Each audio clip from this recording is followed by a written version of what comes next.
Good morning student. बेटे आज हम लोग करेंगे chapter 6 which is most important as well as most interesting chapter in your book economic development. देखो बेटे इस चैप्टर का नाम है बेटे इकोनॉमिक रिफॉर्म्स इन इंडिया, यानी कि आर्थिक सुधार जब कब किए गए 1991 में। देखो बेटे आपने जो प्रीवियस चैप्टर्स हैं उनमें आपने पढ़ा 1990s तक का कि 1990 तक क्या था, इंपोर्ट सब्स्टिट्यूशन को बेसिकली हर तरह से प्रमोट किया गया। आपने ये भी पढ़ा कि हम बेसिकली प्राइवेट सेक्टर को ही क्या कर रहे थे, हर तरह से डेवलपमेंट में लीड रोल प्ले करने दे रहे थे। आप सबने ये भी रीड किया है कि ड्यूरिंग दैट हमने डोमेस्टिक इंडस्ट्री को पूरी तरह से प्रोटेक्ट किया। तो बेटे 1991 में हमारी इकोनॉमी में जब पोजीशन काफ़ी क्रिटिकल हो गई तो बेटे 1991 में कुछ आर्थिक सुधार हमने किए, उसी पर बेस्ड है बेटा complete chapter. The key topics which we have to discuss in this video, meaning of economic reforms की आर्थिक सुधार क्या है। इसके बाद बेटे हम लोग पढ़ेंगे हमारा जो नेक्स्ट टॉपिक है elements of new economic policy and last one and appraisal. Appraisal होता है बच्चों मूल्यांकन करना कि हमने जो लिबरलाइजेशन अलमने लिबरलाइजेशन यानी कि इकोनॉमी को सभी तरह के टैक्स से अननेसेसरी बर्डन से फ्रीडम प्रोवाइड करना, नोन एज लिबरलाइजेशन। पी माने प्राइवेटाइजेशन। प्राइवेटाइजेशन होता है बच्चों निजीकरण, यानी कि जो पब्लिक सेक्टर है उसको प्राइवेट सेक्टर को बेच देना, क्या कहलाता है बेटे प्राइवेटाइजेशन। जी माने ग्लोबलाइजेशन। ग्लोबलाइजेशन क्या होता है बेटे integrating our Indian economy with rest of the world, known as globalisation. तो देखो बेटे बेसिकली जो हमारी ग्लोबलाइजेशन है, प्राइवेटाइजेशन है, लिबरलाइजेशन है, इन्हीं की यही क्या है तीनों एलिमेंट्स हैं। नो डाउट बेटे अप्रेजल में हम इन तीनों पॉलिसी का क्या करेंगे मूल्यांकन करेंगे कि इन एलपीजी पॉलिसी का हमारी इकोनॉमी पर कितने गुड और कितने बैड इफेक्ट्स पड़े। Now come to the topic. Our first topic is what do you mean by economic reforms. तो देखो बेटे economic reforms refers to set a economic policy directed to accelerate the pace of growth and development. आर्थिक सुधार क्या है, basically वो सारी आर्थिक नीतियां हैं जो कहीं ना कहीं हमारी ग्रोथ और डेवलपमेंट, हमारी विकास और वृद्धि को क्या करती हैं बढ़ावा देती हैं। इन 1991 the government of India initiated A series of economic reforms to pull the economy out of the crisis of 90s। 1991 में हमारी सरकार ने एक पहल की आर्थिक सुधारों के द्वारा, ताकि हम अपने देश में जो 1990 के दशक में हमारी अर्थव्यवस्था पर जो संकट आए हैं उनको हम लोग दूर कर सकें। These reforms came to be known as NEP। इन सभी आर्थिक सुधारों को नई आर्थिक नीति के नाम से जाना गया। 3 broad components of new economic policies are: first one अलमाने liberalisation in place of licensing for the industry.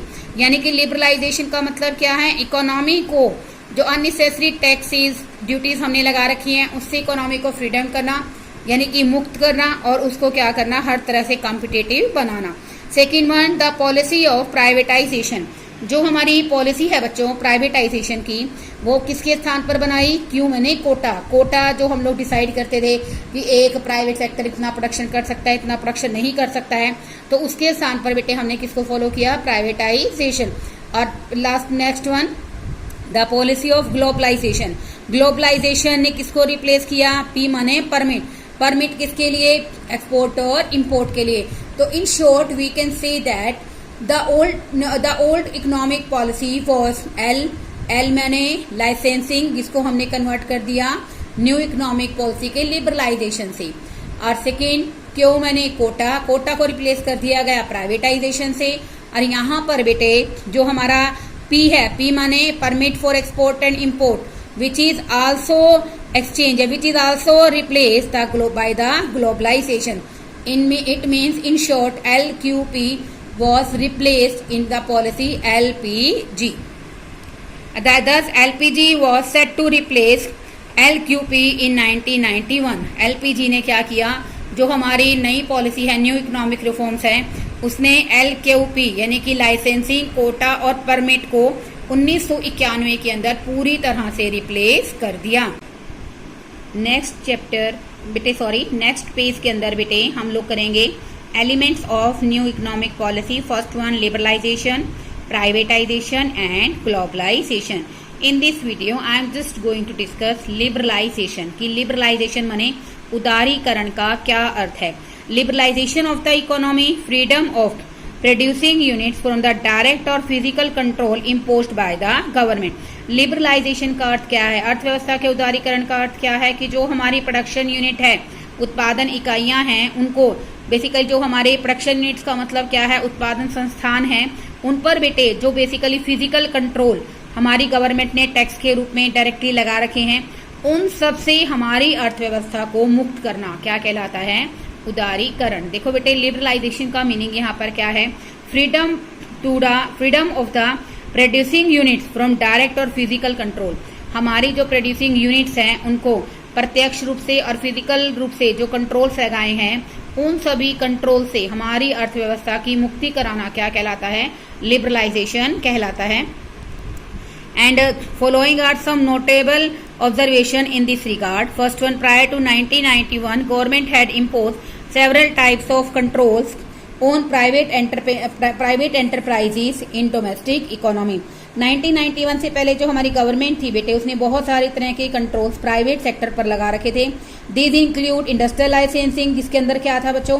Industrial licensing था, औद्योगिक लाइसेंसिंग नीति थी, फॉरेन एक्सचेंज कंट्रोल था, विदेशी विनिमय नियंत्रण था, रिस्ट्रिक्शन ऑन इन्वेस्टमेंट थी बाय बिग बिजनेस हाउसेज. और जो बड़े बड़े हाउसेज थे बेटे, टाटा बिरला जैसे, उन पर रिस्ट्रिक्शन लगा रखी थी इन्वेस्टमेंट से रिलेटेड.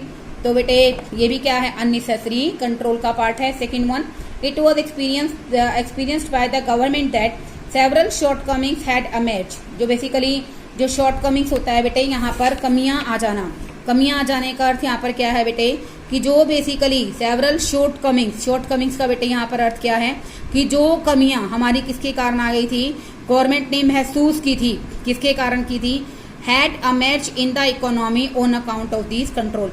इसके कारण बेटे जो गवर्नमेंट ने इतने सारे रिस्ट्रिक्शंस हमारी अर्थव्यवस्था पर लगा रहे थे, इसके कारण बेटे हमारी अर्थव्यवस्था में कई प्रकार की कमियां आ गई थी. These controls had given rise to corruption. In controls के कारण बेटे जहां पर हमने से केवल और केवल पब्लिक सेक्टर को प्रमोट किया, इन सब के कारण बेटे क्या हुआ? करप्शन, भ्रष्टाचार, अनड्यू डिलेस, काम में अनावश्यक देरी, लैक ऑफ अकाउंटेबिलिटी, जवाबदेही का ना होना और इनएफिशिएंसी जैसी कमियां हमारी अर्थव्यवस्था में क्रिएट होनी शुरू हो गई. Growth rate of GDP had fallen sharply and high cost of economic system came into being. इसका मतलब क्या है? जो हमारी rate of GDP growth rate है वो बहुत तेजी से कम हो गई, और जो हमारी इकोनॉमिक सिस्टम था बेसिकली क्या हो गया? कम्पिटिटिव इकोनॉमिक सिस्टम नहीं रहा. यानी कि हमारा जो प्रोडक्शन हो रहा था वस्तुओं का, वो इस तरह का प्रोडक्शन नहीं था कि हमारे प्रोडक्ट अच्छी क्वालिटी के बने, और वो कम्पिटिटिव कोस्ट का मतलब क्या है? कि अनदर जो कंट्रीज हैं प्रोडक्शन कर रही हैं, हमारी कंट्री में उस वस्तु की प्रोडक्शन की कॉस्ट क्या आए? कम आए. तो देखो बेटे, ये फॉलोइंग ऑब्जर्वेशंस क्या कह रहे हैं? फर्स्ट वन मैं आपको एक बार रिपीट कर रही हूँ. 1991 के अंदर जो बहुत सारे कंट्रोल्स हमारी गवर्नमेंट ने लगाए थे, वो सारे कंट्रोल्स क्या करना उन सबको?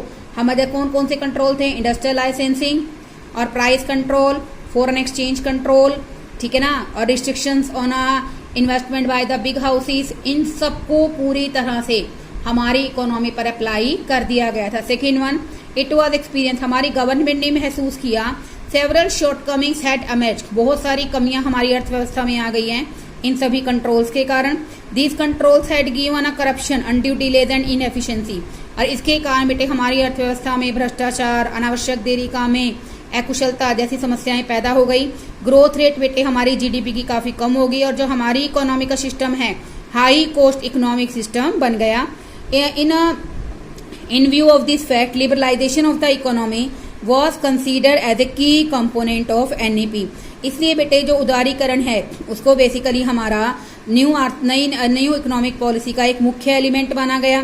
Greater reliance was to be placed on market forces rather than checks and control. ज्यादा से ज्यादा भरोसा प्राइवेट सेक्टर पर किया गया, मार्केट फोर्सेज पर किया गया, ना कि प्राइवेट सेक्टर पर नियंत्रण लगाने पर. Examples of developing country Korea, Thailand, Singapore that had achieved rapid growth due to liberalisation was considered a worthy of इमेल्यूशन. इसका मतलब क्या है बच्चों? कि जो डेवलपिंग कंट्री है, साउथ कोरिया होगी बेटा, थाईलैंड होगी, सिंगापुर हो गई, उन्होंने बेटे बेसिकली अपने देश की जो डेवलपमेंट की है वो किसके सहायता से की है? लिबरलाइजेशन के द्वारा की है. तो बेटे कहीं ना कहीं उनकी जो वेल्थ पहले से इंक्रीज हुई है इसके पीछे जो हमारा ऑब्जेक्टिव रहा है, बेसिकली जो इन देशों का ऑब्जेक्टिव रहा है वो क्या रहा है बेटे, कि हर तरह से उन्होंने लिबरलाइजेशन को कंसीडर। बेटे अंडर द लिबरलाइजेशन हमने इंडस्ट्रियल सेक्टर में, हमारे फाइनेंशियल सेक्टर में, ठीक है ना, और बेटे हमारा जो बेसिकली कई ऐसे सेक्टर्स हैं जहाँ पर हमें रिफॉर्म्स करने की ज़रूरत थी, वो रिफॉर्म्स हमने किए हैं। तो बेटे आज इस वीडियो के अंदर आपको केवल न्यू इकोनॉमिक पॉलिसी का मीनिंग और लिबरलाइजेशन के कारण, लिबरलाइजेशन से पहले जो हमने लाइसेंसिंग इतने सारे कंट्रोल्स अपना रखे थे उनका हमारी इकोनॉमी पर क्या इफेक्ट किया उसके बारे में डिस्कस किया है। In the next video we will discuss basically जो इकोनॉमिक रिफॉर्म्स हमने लिबरलाइजेशन के अंतर्गत किए हैं। Okay, thank you student.